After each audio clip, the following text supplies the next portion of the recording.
you? I am doing well. Oh, there you are. How's everything going? Hey, Tori. Hey, Scooting along. Hi, Tori. hi. Are you feeling the like your pipeline? Are people panicking or are they still hanging in? Some people are hanging in, and then, some people, even after having the conversations, are still waiting for things to, they're just going to keep waiting as the market shifts back and forth. Yep. They didn't like a buyer's market or a seller's market. Now they don't like a buyer's market. So who knows? Yeah. It's yeah. People just have to, jump at some point. Are you getting good? Do you feel like you have good info like about mortgage products? There's some good stuff out there for buyers. Refinance free within the first 2 years. The 2-1 buy down, which is just an ARM, but only for 2 years. So it's a little cheaper. I've heard about the ones letting you refinance at a discount or whatever within the first 2 years, but I don't really know anything about the 2-1 buy down. So it's cheaper, so less than a point usually. And then if it's, let's just say the interest rate's 7, well, year 1 interest rate is 5, year 2 interest rate is 6, and then in year 3 it goes to 7 and fixes at 7. So if you put that together with you can refinance for free within the first 2 years, it's a pretty sweet deal. Okay, that's awesome. So I don't know, just offering you what I got. I don't got a lot. I appreciate it. People are still acting crazy, but I'm just offering you what I got. Yeah, it's been interesting. Yeah, it's a good time to just have a few points you're going to talk about. Okay, my broker chat today is about terminations because it feels like people are flaky. And we're going to talk about scammy buyers. So I have quite a few things to go through, and then I'm going to stop at a slide about all the buyer scams that I'm seeing. And your office has had its fair share. Do not think this is happening somewhere else. It's not. It's happening in Denton. So, okay, I'm going to share my screen. Here we go. There we go. All right. So first off, I just always like for you to be the smartest agents possible. And just to know the kinds of things that are changing in our world. So let me just stop sharing. Back out. Sorry. The kind of things that are changing that are making people behave differently. So in June, there was I guess it was actually in May, there was a very big construction Supreme Court decision in Texas Supreme Court. So not national, but it's ending up having a big impact on real estate also, which says that if something says written notice is required, so our contract says written notice is required, even if everybody knows and you have a wonderful conversation about it being terminated, it is not terminated unless there is written notice.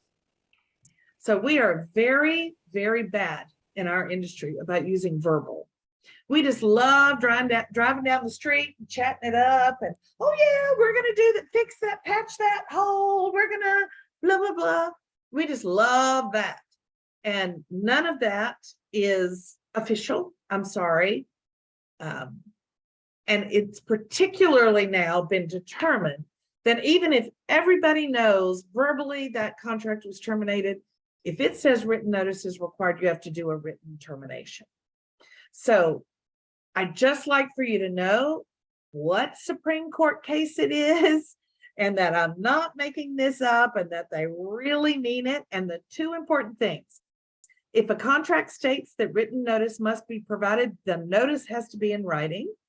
And number 2, small errors in the notice does not mean it does not fulfill the notice requirement. So one of the interesting things that happens in our business is we check the wrong box on the buyer notice of termination, or we check a box on other for seller, and we write something that maybe the seller does or does not have the right to terminate, it is still a termination notice. The contract is still terminated, even if we don't get it exactly right. So those two things are very relevant to our business that we do every single day. So I wanted to start there, and then just show you all notices must be in writing. Okay, so there is no, you can't amend the contract. You can't even have well, they told me they were taking my offer. Isn't that binding? Nope. Y'all quit doing it, right? Quit. Everything in writing, everything on the correct contract forms, and you won't have these problems. As we talk about terminations, I always like to stop and go, it is 38-1 in favor of buyers. The sellers have one way to terminate. It is if the buyer doesn't deposit earnest money within the first 3 days and the seller wants to terminate, then prior to the buyer depositing it on the 5th day or the 6th day or the 7th day, the buyer has those days. After 3, the seller can terminate until the buyer deposits earnest money. The buyer has all kinds of ways out of this contract. You need to tell your seller that, right? Sellers don't like it. They want to know, well, when is this contract firm? When can I start packing? Well, you need to start packing now, but when is it firm? It's firm when the money transfers accounts. It's really not firm until then. And I'm so sorry, I didn't write this Texas contract, but you can use this as an example for sellers to understand. There are 38 ways for a buyer to get out and 1 for a seller. It's just the way Texas does it. If they don't like it, they need to move to North Carolina, where the seller has a few other moments where they can get out.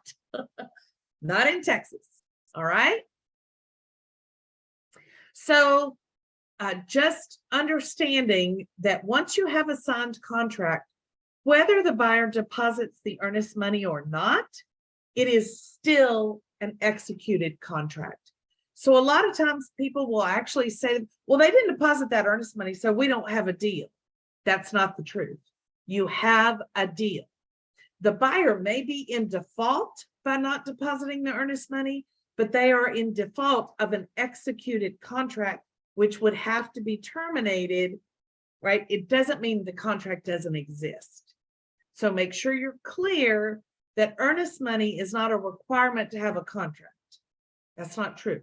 Once everybody signs, you have a contract.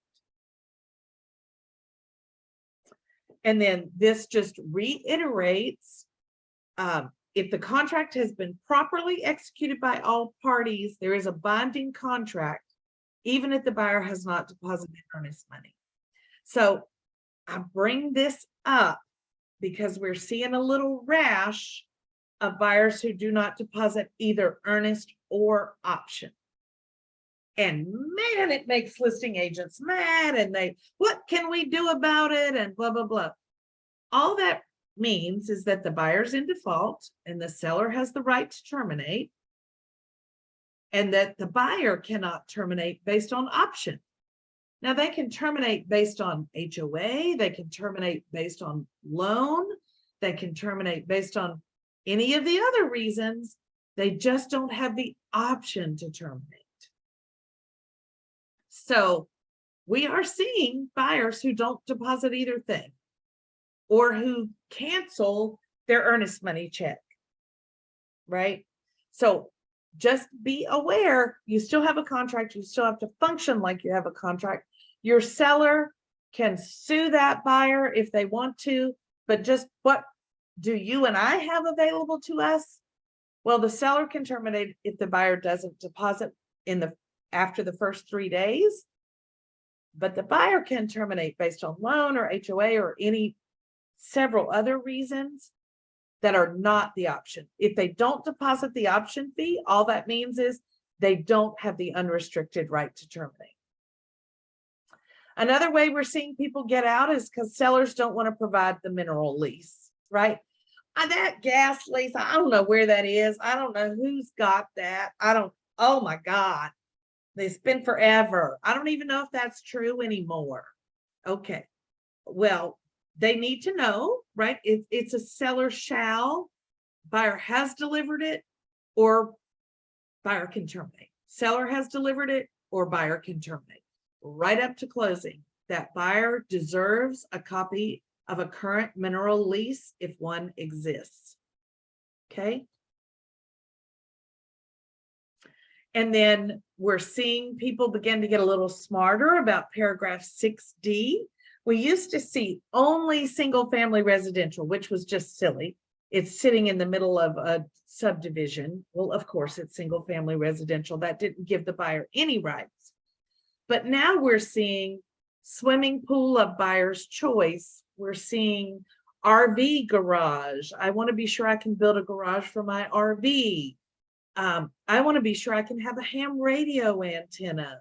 We're seeing all kinds of things that need to be put here on 6D, which do allow the buyer to terminate if those things are not possible on the property. So if you're representing the buyer, this is a good place to stop and go, what are you planning to do here? Oh, I'm going to run a at-home daycare. Well, my Lord, we should put that somewhere because we want to be sure you've got the right to run an at-home daycare. Okay, I need to have 3 horses. Well, this is only half an acre. You probably can't have 3 horses, right? So you need to know what they're going to do with the property and make sure you protect them. And this is how, and as a seller, you need to be aware if someone puts something in there. All right. So this is the PID addendum, and knowing that you have to provide the PID notice or the MUD notice prior to contract execution. Okay. So if you give it after contract execution, that buyer has the right to terminate all the way up to closing. It doesn't end when you give them the notice. Their right to terminate doesn't end then. It doesn't end all the way to closing if you don't give it to them before they execute. I didn't make these rules, you guys. These are just the rules. And we're talking about terminations and being professional. You don't sound very professional if you go, well, I gave them that notice during their option period. Well, they have the right to terminate all the way up to closing. I didn't make that rule. Why are you yelling at me? I'm sorry, you didn't know that. Doesn't change the facts. So I want y'all to be the smartest ones, right? Before execution. So with the listing, the answer is with the list, right? The PID and the MUD notices need to go with the listing, with the seller's disclosure notice. All right. Repairs. So it is entirely possible for a buyer to terminate if the seller doesn't adequately complete the agreed upon repairs. Remember, the contract terminates at closing. So the seller is so nice. They have been so nice. I mean, gosh, the buyer and the seller know each other. They know each other from church, no less. Oh, yes. Does the seller have to complete a repair after closing? The answer is no, because the buyer is buying it as is at that moment. And that amendment to the contract terminates at closing. Everything having to do with the contract terminates at closing.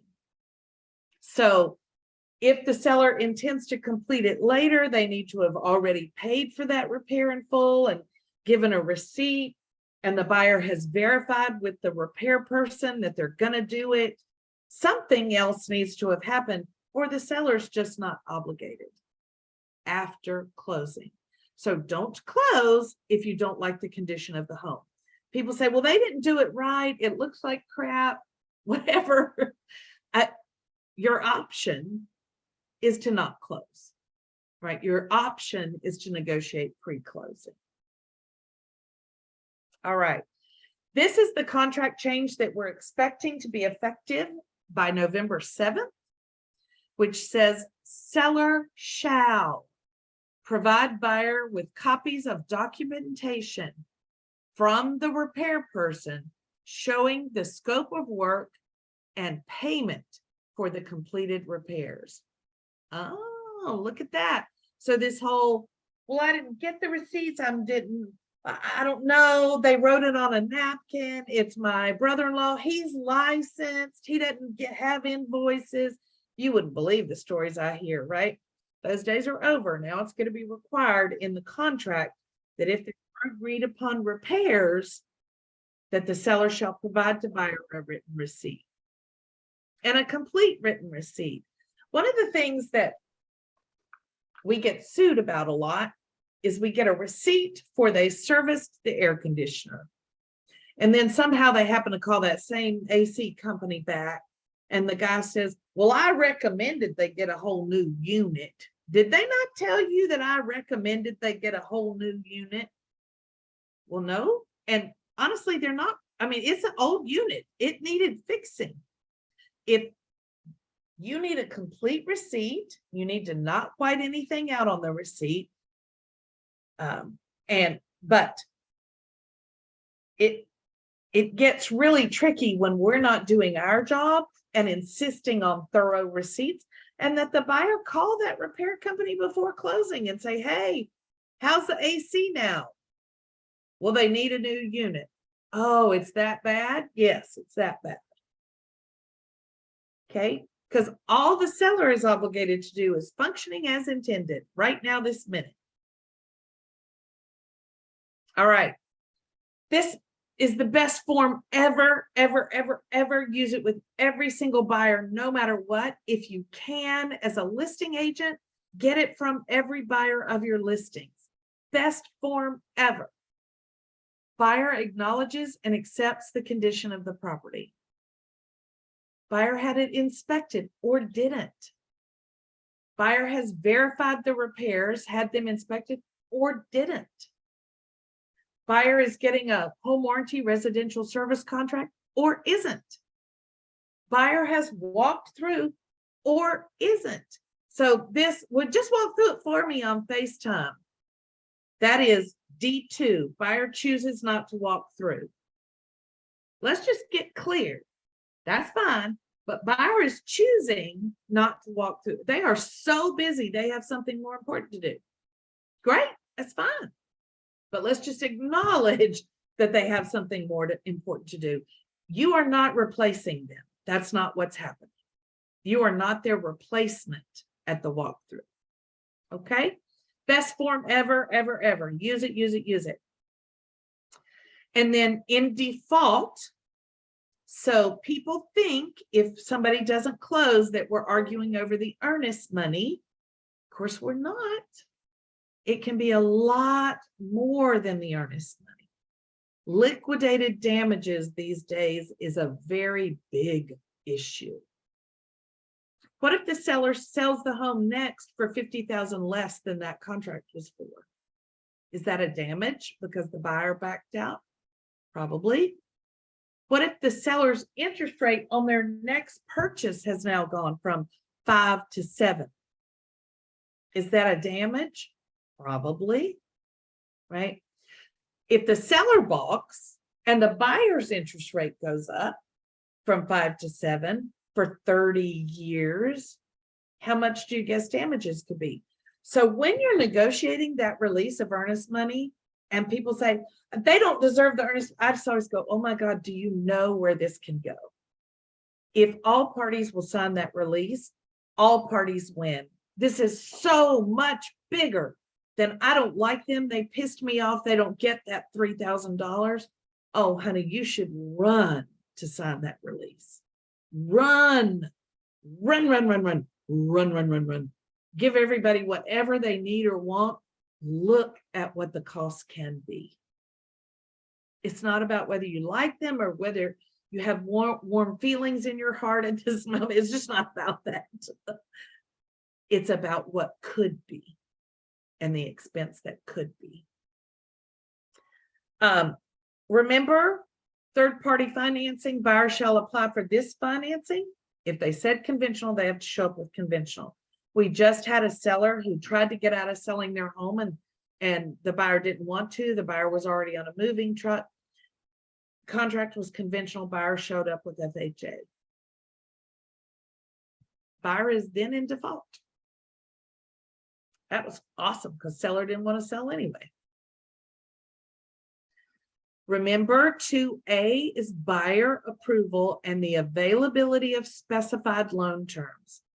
So within that number of days, the lender has to confirm that, yes, this buyer can still get 6.25%.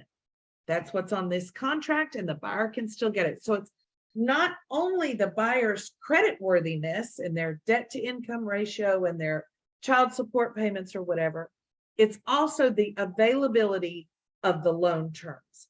They have to let them know within this number of days if none of that's going to work.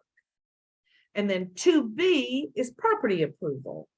That's not just the appraisal, it's also the HVAC and the roof and insurability and all those things. And then I just want to stop and say, scammy buyers. Remember when I said we're going to talk about scammy buyers? This is our first mention of scammy buyers. Extra caution on cash offers. Or they check this little box 2A, that second little box that says not subject to buyer obtaining buyer approval.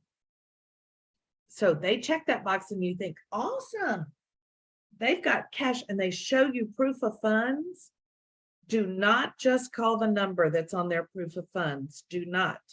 You Google that bank, you Google that CPA, and you call a different number.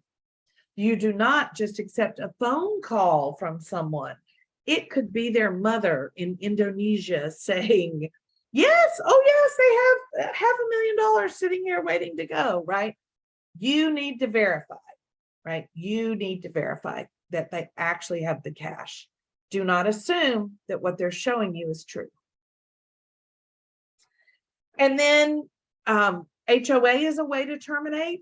Remember, box 1 says seller shall obtain, pay for, and deliver the subdivision information. Seller shall.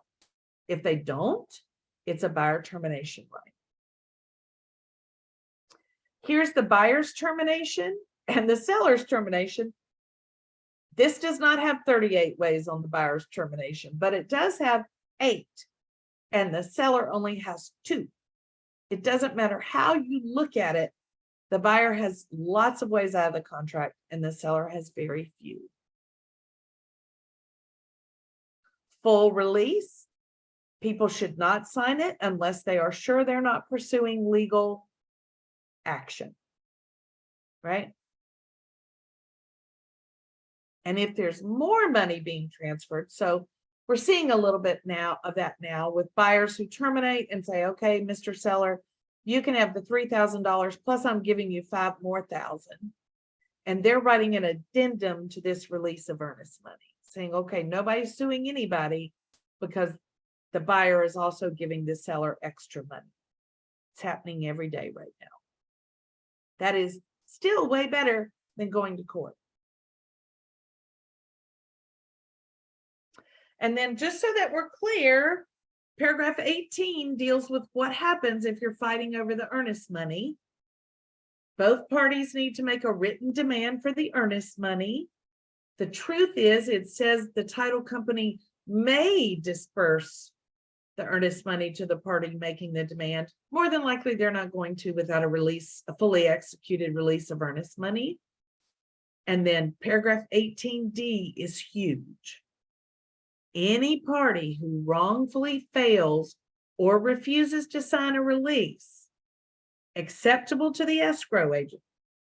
So they're all acceptable to the escrow agent within 7 days of receipt of the request will be liable to the other party. So your little client, I just don't like them.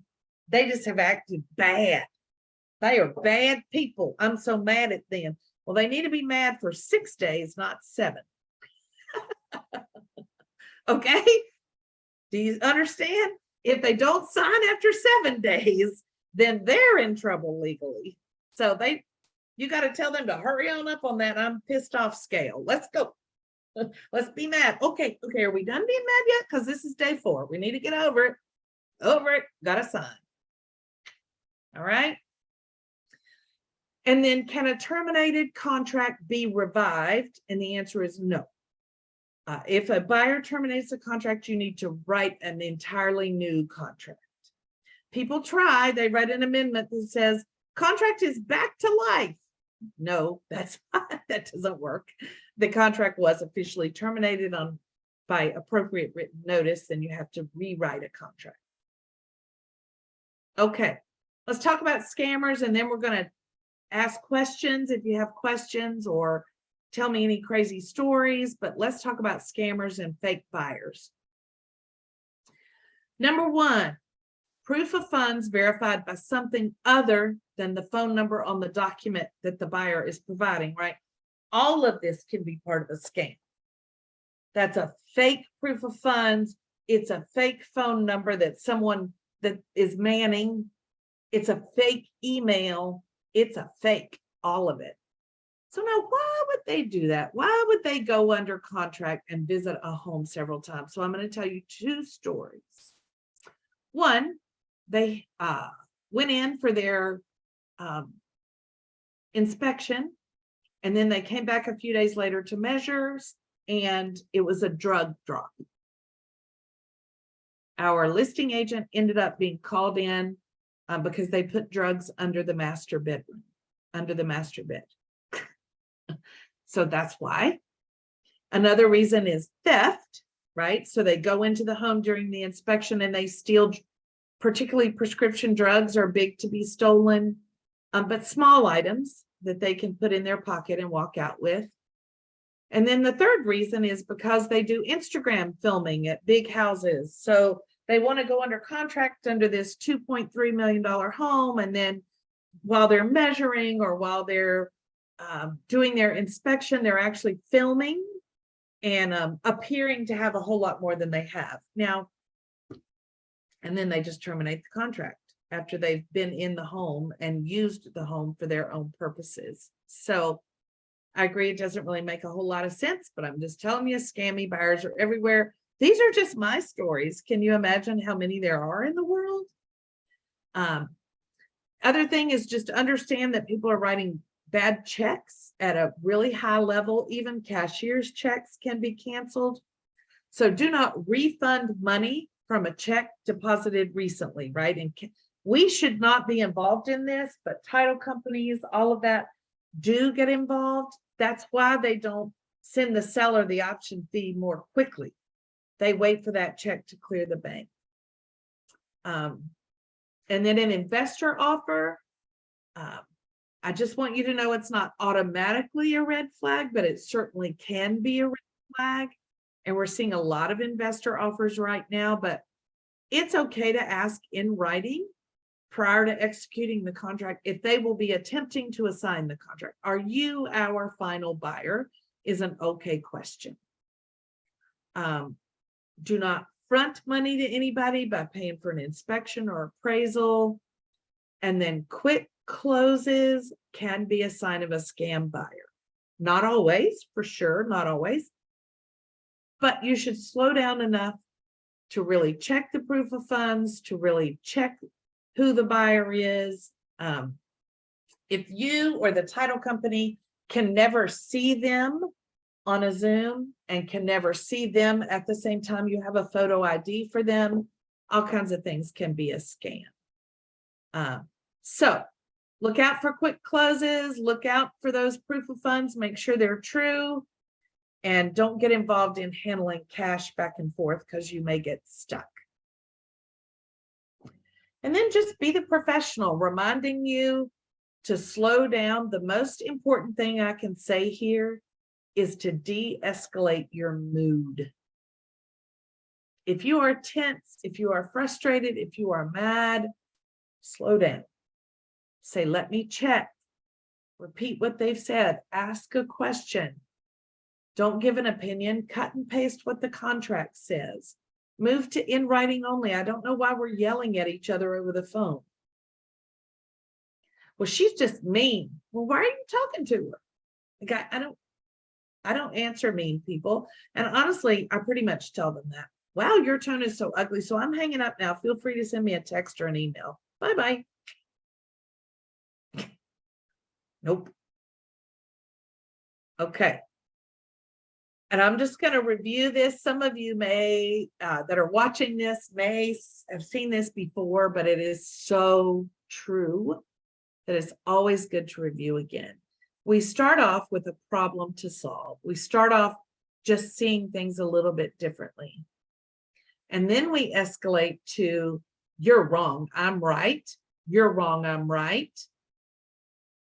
And so often we escalate from there so quickly, right? Now we've drawn ourselves into a corner. We've said we're right. Now we're going to go down kicking and screaming. Next level is, this whole transaction's been like this, Ann. I mean, every single thing. It's not really about that. It's about the whole thing. I'm just tired of them. Okay. Now we've lost our way. We've forgotten what's important. And then the final level is, they shouldn't even have a license. I'm going to report them to the Better Business Bureau and the Facebook police and the everybody, because they shouldn't even have a license. They're so ridiculous. Let's make sure that instead of escalating, we try to de-escalate, right? Go back down the other way, because that's what our clients deserve. Our clients deserve that we be super professional. So, all right, you guys, do my scammy stories surprise you a little bit? It's kind of crazy right now. I don't understand. But I worry that the tougher the economy gets, the tougher our own business gets, the more we're going to see that. So we need to be the smartest ones. So that's really why I chose to just review contract terminations and do everything in writing, kind of set that tone up front with, hey, great chatting with you. I want you to know that I deal largely in writing, so we never have a misunderstanding. Okay, great. I don't, love chatting, happy to talk about the weather any day, anytime, but points to the deal are going to be in writing. We're going to do this the right way. And man, if after it's closed, I'll buy you a Starbucks all day long, and then we can just be chatty, friendly Kathy. But the contract is going to be in writing. So, okay. Anything else, Tori? You got anything today? No, just I think everyone on this chat's aware of the fake sellers that we've had and pretending to be sellers. That's actually, Ann, I don't talk to a title rep, and it's so bad that the title companies are now getting bulletin notices to be on the lookout. It's happening all over Texas, Florida, and there was another couple of states that they're really focusing in on. So it's just important to verify your sellers too. It's scary. It feels like that identity protection and people faking who they are is just a part of life now. Mm-hmm. And so we need to not just be stunned when it happens to us, because it's just happening. So. For sure. Yeah. Scary stuff. Absolutely. Well, awesome. Okay. Well, thanks, you guys. Let me know how I can help anytime. And I'm just going to try to keep you as current as I know how as the world changes. I used to think talking weekly was a lot. Now I think maybe we need to talk every day. It's so crazy how fast it's changing. So it is. Well, we appreciate your time. Thank you so very much. Okay. All right, you guys. See you later. Bye.